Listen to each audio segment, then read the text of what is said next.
তো বন্ধুসকল মই হাতীমা আজি আকৌ পুনৰ আপোনালোকৰ মাজলৈ আহিলোঁ। আজি মই আপোনালোকৰ লগত কথা শ্বেয়াৰ কৰিবলৈ গৈ আছোঁ তিতা কেৰেলাৰ খেতি লৈ।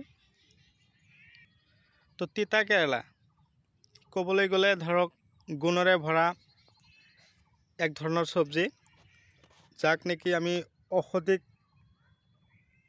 গুণ ভৰা তিতা কেৰেলা হিচাপে আমি চিনাকি চবেই। তো ধৰক এই কেৰেলা কেৱল যে আমাৰ চব্জি হিচাপে খাওঁ সেয়াও নহয়, আমাৰ নানান ধৰণৰ বেমাৰ আজাৰ ভাল কৰাৰ এটা ভাল ঔষধ হিচাপে আমি গণ্য কৰোঁ। তো এই খেতিৰ প্ৰধান উৎপাদন কেনেকুৱা হ'ব লাগিব, প্ৰধান উপায় হ'ল এইটো। তো এই খেতিডৰাত কিমান উৎপাদন কৰিব পৰা যাব, ইয়াত অলৰেডি ধৰক 3 কঠা মাটি আছে। তাৰপিছত মাটিখিনি কেনেকুৱা হ'ব লাগিব, কেনেকৈ লগাব লাগিব, মাটিৰ গুণাগুণ কেনেকুৱা হ'ব লাগিব, পানী জমা হৈ থাকিলে গছখিনিৰ অৱস্থা বা কেনেকুৱা হ'ব, আৰু কি ধৰণৰ বিধান এই খেতিত লগোৱা হৈছে। আৰু তাৰ লগতে মই আপোনালোকক কৈছোঁ, এতিয়া কিন্তু ধৰক বৰ্ষাকাল, বৰষুণ দিনক দিনে বৃদ্ধিহে পাই আছে। এতিয়া আমি কি কৰিব লাগিব, খেতিত কি ধৰণৰ যতন ল'ব লাগিব, কোনবিলাক ঔষধ খেতিত দিলে আটাইতকৈ ভাল সুস্থ থাকিব গছখিনি, তাৰ লগতে কোনবিলাক দানা খেতিত সিঁচিব লাগে। তো বৰ্ষাকালত গছৰ বাবে উপযোগী দানা কোনটো, তো মই সবিশেষ আলোচনা কৰিবলৈ গৈ আছোঁ।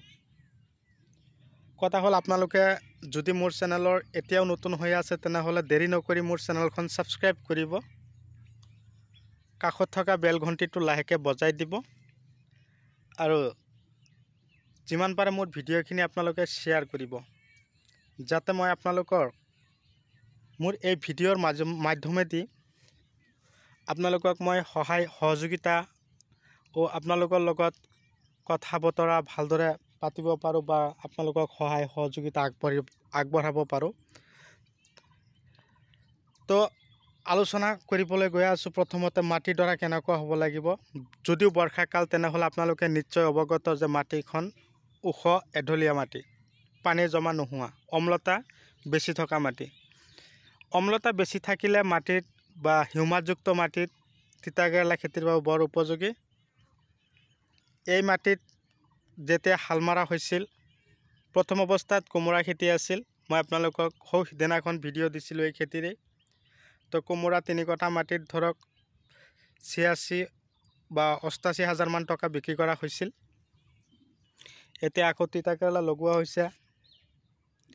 তো যেতিয়া হাল মৰা হৈছিল তেতিয়া কিন্তু প্ৰথমতে 5 কিলো ফৰাডন সিঁচা হৈছিল। ফৰাডন কিন্তু ধৰক চৰকাৰে বেন কৰিছে। এতিয়া নতুন ধৰণৰ ফৰাডন আমাৰ মাৰ্কেটত এৰিছে। তো আগৰ নিচিনাই কেমিকেল আছে, কিন্তু পাৱাৰটো অকণমান কমাই দিছে, যিয়ে নেকি পোক পৰুৱাকহে ক্ষতি কৰিব, কিন্তু মানুহক কোনো ধৰণৰ ক্ষতি নকৰে। আপোনালোকে সেই ধৰণৰ ফৰাডন আনি আপোনালোকে খেতিত দিব। মাটিত থকা যিবিলাক ধৰক সৰু সৰু পোক থাকে, কীৰা থাকে, এইবিলাক নষ্ট কৰি দিব, মাটিৰ অম্লতা ভাল ৰাখিব। এতিয়া কথা হ'ল, মই কি জাতৰ বীজ ইয়াত লগাইছোঁ, 1315 1315 US কোম্পানী তিতা কেৰেলা। এতিয়া ধৰক এই তিতা কেৰেলা গছৰ গুৰিৰ পৰাই আৰম্ভ হয় ধৰা। তো কথা হ'ল কি, এই খেতিৰ যতন, যদিও বৰ্ষাকাল, এই খেতি কেতিয়া লগোৱা হৈছিল, গছখিনিৰ বয়স কিমান হ'ল, এই গছখিনি তাৰমানে বীজখিনি লগোৱা হৈছিল গৈ এতিয়া হৈ আছে ধৰক মোটামুটি গছৰ বয়স 1.5 মাহ। যদিও 1.5 মাহ হৈছে, কিন্তু লগোৱা হৈছিল 1.5 মাহ আগতে, তেনেহ'লে বৰ্তমান চলি আছে কি মাহ, জুলাই মাহ। ধৰক এপ্ৰিলৰ 15 দিন যাওঁতে লগোৱা হৈছিল, এনেকুৱা ধৰণৰ 1.5 মাহ হৈছে। তো কথা হ'ল কি, আপোনালোকে এই ধৰণৰ তিতা কেৰেলাৰ গছখিনিত কি হয়, বৰল, এই ধৰক এক ধৰণৰ পোক, ই কিন্তু বহুত ডেঞ্জাৰ। বৰ্ষাকালত কিন্তু ই বহুত এটা ভাল এটা দেৱানী সাজিছে। সি তাৰমানে যিমান কেৰেলা লাগিব গছত, সি কিন্তু আৰামত এইবিলাক চব ফুটা কৰিব। তাৰ কাৰণে অলকা আলিকা আছে, এইবিলাক ঔষধ স্প্ৰে কৰিব। আৰু গছখিনিৰ আগবিলাক ফুলি যায়, মাজে মাজে আপোনালোকে কি কৰিব লাগিব, ৰকেট এটা ঔষধ আছে, ৰকেট ঔষধটোৰ লগত ধৰক একা বা সাইজক্স এইবিলাক সংমিশ্ৰণ কৰি আপোনালোকে স্প্ৰে কৰিব। আৰু গছখিনি যাতে হালধীয়া নহয়, ৰঙা হেতাও পৰা নহয়, তাৰ কাৰণে আপোনালোকে চাইমক্স ঔষধটো স্প্ৰে কৰিব।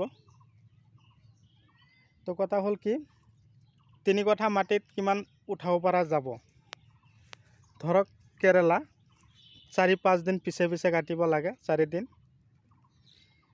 3 কঠা মাটিৰ পৰা ধৰক 3 কুইণ্টেল 3.5 কুইণ্টেলকৈ তিতা কেৰেলা কাটিব পৰা যাব। লগোৱাৰ পদ্ধতি কিমান আছিল, 3 ফুট বাই 3 ফুট বাই 3 ফুট। তো গছখিনি গৈ চাং পাবগৈ, এতিয়া 2টা এটাকৈ পাইছেও। তো আপোনালোকে এই পদ্ধতি অৱলম্বন কৰি যদি খেতিত আপোনালোকে সাৰ ঔষধখিনি দিব পাৰে। আৰু বিশেষকৈ যেতিয়া হাল মাৰা হৈছিল তেতিয়া কিন্তু মাটি সাৰ দিয়া হৈছিল, পটাছো দিয়া হৈছিল 5 কিলো, ছুপাৰ দিয়া হৈছিল 15 কিলো দি কিনে হাল মাৰা হৈছে। এতিয়া আৰু এইবিলাকৰ প্ৰয়োজন নাই, এতিয়া কেৱল আপোনালোকে 10-26টো মাৰি যাব। পৰাপক্ষত আপোনালোকে পৰছ যিটো কলা ৰঙৰ DAP এইটো নিদিব। এইবিলাক দিয়াৰ লগে লগে গছখিনি কিন্তু প্ৰথম অৱস্থাত ভাল এটা চেহেৰা হ'ব ঠিক, কিন্তু গছখিনি পচি যোৱাৰ সম্ভাৱনা থাকিব, ফাংগাছে দেখা দিব। সেইকাৰণে আপোনালোকক কৈছোঁ, আপোনালোকে মই দিয়া পৰামৰ্শ মতে আপোনালোকে এই সময়ত কৰক এই ধৰণৰ খেতি। আপোনালোকে ভাল এটা ফলন দেখাব পাৰিব বা খেতিৰ পৰা আপোনালোকে ভাল এটা উৎপাদন পাব বা ভাল উপাৰ্জন কৰিব পাৰিব।